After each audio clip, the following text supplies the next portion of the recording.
Selamat datang lagi di sesi penyelaman mendalam kita. Hari ini kita mau coba kupas satu misteri sejarah yang cukup bikin penasaran nih. Lokasinya di Kesultanan Banten, abad ke-17. Pertanyaannya, apa benar Sultan Ageng Tirtayasa itu pakai kode rahasia di surat-suratnya? Tujuannya ya buat ngakalin VOC Belanda, gitu. Nah, sumber kita kali ini ada beberapa kajian filologi itu loh, ilmu soal naskah kuno, sama kajian sejarah juga. Semuanya coba lihat kemungkinan ini. Apalagi kan konteksnya Banten sama VOC tuh lagi tegang-tegangnya, saingan berat. Jadi misi kita hari ini, coba pahami pertama, kenapa sih Banten butuh banget komunikasi rahasia? Terus kedua, gimana kira-kira caranya? Dan yang terakhir, kenapa kok buktinya susah banget dicari ya? Buat Anda yang suka intrik sejarah, strategi, pokoknya yang bikin bilang, oh, nah ini cocok banget. Oke, siap ya? Kita bongkar bareng-bareng. Kita mulai dari orangnya dulu deh. Sultan Ageng Tirtayasa ini siapa sih? Beliau itu berkuasa dari 1651 sampai 1683. Zaman dia, Banten jaya banget. Tapi dia juga terkenal keras ngelawan monopoli VOC. Katanya nih, dari muda udah kelihatan jago strategi. Malah udah bikin taktik gerilya sebelum jadi sultan. Keren ya? Betul, betul. Dan konteks persaingannya itu, wah penting banget dipahami. Jadi gini, VOC itu kan ngebet banget pengen kuasain perdagangan lada, sendirian. Sementara Sultan Ageng, beliau maunya Banten tetap jadi pelabuhan bebas, terbuka buat siapa aja. Nah, ini kan sumber konflik gede. Jelas bentrok ya kepentingannya. Banget. Terus, yang perlu dicatat juga, VOC itu punya divisi penerjemah sendiri. Canggih loh pada masanya. Tugas mereka, yaitu nyadap, nerjemahin surat-surat dari penguasa-penguasa lokal di Asia, termasuk Banten tentunya. Wah, berarti Banten udah kayak diawasi terus dong ya? Persis. Makanya, kebutuhan Banten buat punya cara komunikasi yang aman, itu bukan sekedar spekulasi lagi, tapi udah keharusan strategis, wajib hukumnya. Masuk akal, masuk akal. Apalagi ada catatan Sultan Ageng itu sering kirim utusan rahasia atau bantuan militer diam-diam, kayak ke Trunojoyo di Jawa Timur itu. Ini kan makin nunjukin kalau beliau sadar banget risiko disadap dan butuh cara lain yang lebih aman. Oke, jadi kebutuhannya udah jelas ya. Nah, terus caranya gimana? Kita ngomongin apa nih? Kriptografi, steganografi. Kriptografi itu kan nyandiin isi pesannya. Kalau steganografi itu nyembunyiin kalau ada pesan rahasia gitu kan ya? Iya, benar. Nah, sumber-sumber kita nunjuk ke potensi penggunaan aksara pegon atau Jawi. Aksara pegon, Jawi. Itu yang adaptasi huruf Arab buat nulis bahasa lokal kayak Jawa atau Melayu itu kan? Tepat sekali. Dan ini menarik banget. Karakteristik aksara ini tuh unik dan bisa dibilang ngasih ruang buat main-main. Main-main gimana tuh maksudnya? Gini, misalnya nih, pegon atau Jawi itu sering ditulis tanpa harokat. Tahu kan tanda vokal pendek itu? Sering disebutnya tulisan gundul. Oh iya, kayak di kitab-kitab kuning itu ya? Mirip-mirip. Nah, tanpa vokal yang jelas, pembacaannya jadi bisa ambigu kan? Selain itu, ada juga huruf-huruf tambahan, namanya huruf rekaan. Itu buat ngelambangin bunyi-bunyi yang nggak ada di bahasa Arab asli, tapi ada di bahasa Jawa atau Melayu. Jadi banyak variasinya ya? Banyak. Ditambah lagi gaya tulisan tangan tiap orang kan beda-beda. Nah, celah-celah ini yang bisa dimanfaatin. Contohnya gimana tuh manfaatin celahnya? Iya, bisa aja dengan sengaja milih atau ngilangin vokal tertentu.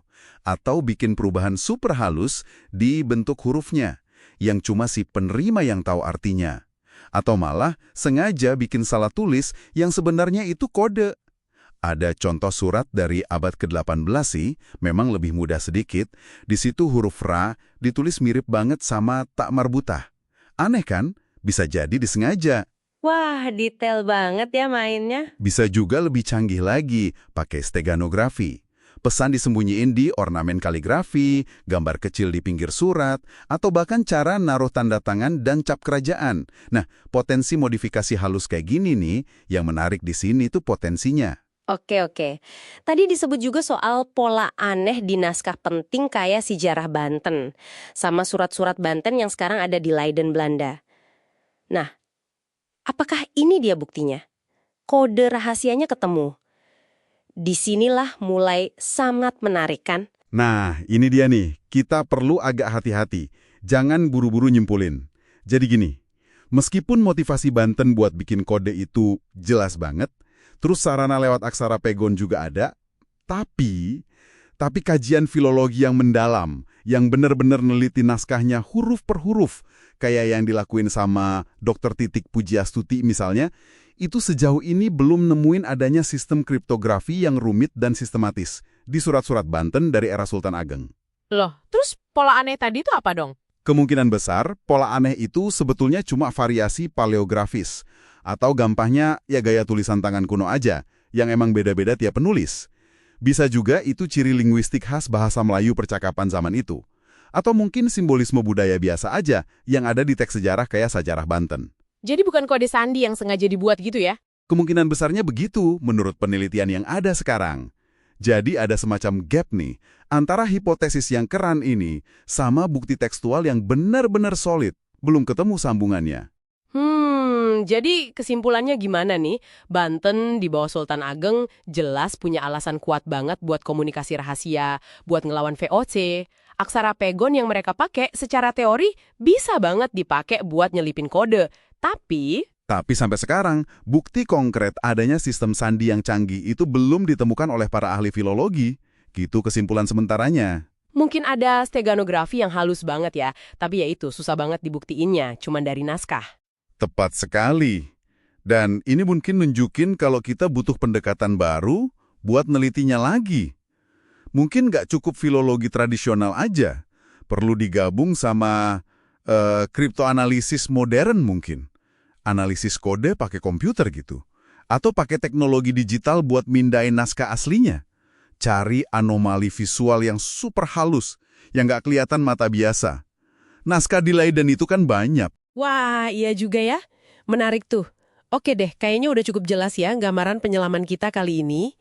Jadi intinya buat Anda nih, Sultan Ageng Tirtayasa punya alasan kuat buat main rahasia-rahasiaan sama VOC. Aksara pegon yang dipakai Banten itu punya potensi buat disusupi pesan. Tapi ingat, bukti kuat soal sistem sandi yang rumit itu masih jadi misteri. Belum ada yang nemuin secara pasti, walaupun kemungkinan steganografi yang super halus tetap ada. Nah, jadi apa artinya ini semua buat kita? Ya ini contoh seru gimana sejarah itu sering ninggalin teka-teki. Konteksnya ada, kemungkinannya ada, tapi bukti langsungnya itu loh susah dicari. Betul. Dan sebagai penutup nih, mungkin satu pemikiran buat Anda renungkan di rumah. Coba bayangin deh, kalau Banten itu emang jago banget pakai steganografi tingkat tinggi. Pesan diselipin dilekukan kaligrafi, hiasan pinggir surat, atau posisi cap yang nggak biasa. Kira-kira nih, teknologi analisis gambar digital canggih yang kita punya sekarang, bisa nggak ya ngebongkar apa yang selama ini kelewat sama mata para peneliti selama ratusan tahun? Wah, iya juga ya. Ini menimbulkan pertanyaan penting kan? Rahasia apa lagi ya yang mungkin masih ngumpet padahal ada di depan mata kita? Di lembaran-lembaran surat tua itu? Siapa tahu